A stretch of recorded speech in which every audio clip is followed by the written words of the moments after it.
امین شہیدی صاحب، ایک اور نقطہ بڑا اہم ہے، وہ یہ ہے کہ کچھ دنیا بھر میں جو یہودی ہیں وہ بھی اسرائیلی جارحیت کی کافی کھلے الفاظ کے ساتھ مذمت کر رہے ہیں۔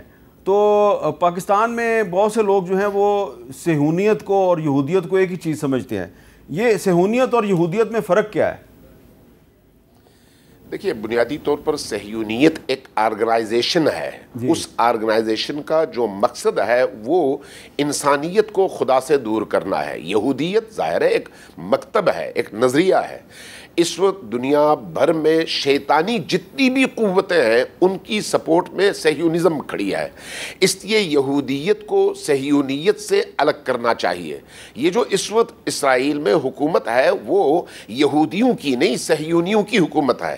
اسی وجہ سے آپ امریکہ میں اور برطانیہ میں اور باقی یورپ کے ممالک میں جو مظاہرے دیکھتے ہیں جس میں یہودی نکل کھڑے ہوئے اسی اسرائیلی غاصب اور صہیونی ریاست کے خلاف، وہ اپنے مکتب کی ترجمانی کر رہے تھے، اور یہ لوگ جو ہے یہ صہیونی اس آئیڈیالوجی کی ترجمانی کر رہے ہیں، چونکہ ان کا جو بنیادی مقصد ہے وہ معاشرے کے اندر انسانی اور الہی اقدار کا خاتمہ ہے۔ لیکن اس کے لیے سہارا وہ یہودی کتابوں ہی کا لیتے ہیں۔ یہودی کتابوں کا سہارا نہ لیں تو پھر ان کو یہودی تسلیم کرنے سے انکار کر دیں گے۔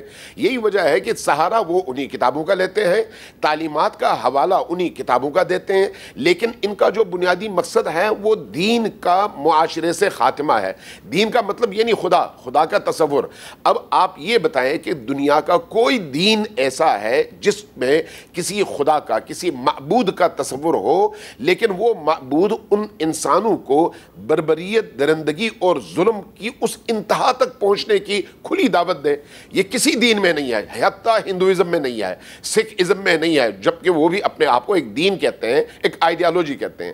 لیکن صہیونیت وہ مکتب ہے یا وہ آئیڈیالوجی ہے جس میں وہ لوگ تورات ہی کا حوالہ دے کر کہتے ہیں کہ صرف تم انسان ہو اس لیے کہ تمہاری نسل اعلیٰ ہے، باقی تمام نسلیں جو ہیں وہ ادنا ہیں، ان تمام نسلوں کو تم پر قربان ہونا چاہیے، تم ان کے لیے رول ماڈل ہو، وہ تمہاری طرح بنے اور تم میں شامل ہو جائیں، ٹھیک، ورنہ اگر ان کے بچے بھی ہوں تو ان بچوں کو، حتیٰ دودھ پیتے بچوں کو بھی تم ذبح کرو اس لیے کہ وہ بڑے ہوں گے تو تمہاری آئیڈیالوجی کے مقابلے میں کھڑے ہوں گے۔ میں نے ان صہیونی ربیوں کی تقریریں سنی ہیں جس میں وہ خود تورات کا حوالہ دے کر یہ کہتے ہیں کہ اللہ نے چونکہ ہمیں برتر قوم بنایا ہے اس لیے ہمیں یہ اختیار ہے کہ ہم اپنے ہر مخالف کے دودھ پیتے بچے کو بھی مسل کے رکھ دیں، اس لیے کہ وہ جب بڑا ہوگا تو وہ اپنے باپ اور بھائیوں سے بڑھ کر ہمارا دشمن ہوگا۔ تو اس کا مطلب یہ ہے کہ ہمیں اس کی نسل کا خاتمہ کرنا ہے۔ اسرائیلی فوج کی طرف سے اور ان کی ایئر فورس کی طرف سے جو فلسطینی بچوں کو بار بار ٹارگٹ کیا جا رہا ہے، تو یہ وہ بہت سوچ سمجھ کے ٹارگٹ کرتے ہیں۔ یقیناً یہ ان کی آئیڈیالوجی کا حصہ ہے۔